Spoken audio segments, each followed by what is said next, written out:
When you get the new phone, you'll get this notification bar with this setting. Sometimes this arrow is here, sometimes this then. But if you want to just disappear from your screen and you just want the one smooth screen for the display, so you can do that. So when you go into the settings, right there, when you go into the setting, go a little down, you'll find display.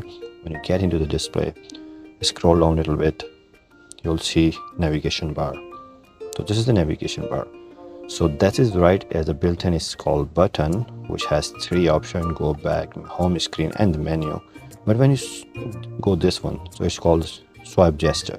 So when you go this one, it will give you this bottom line, which is sometimes disappear. Look at this. So when you just swipe up, you can go to home screen. See, just swipe up, go to the home screen.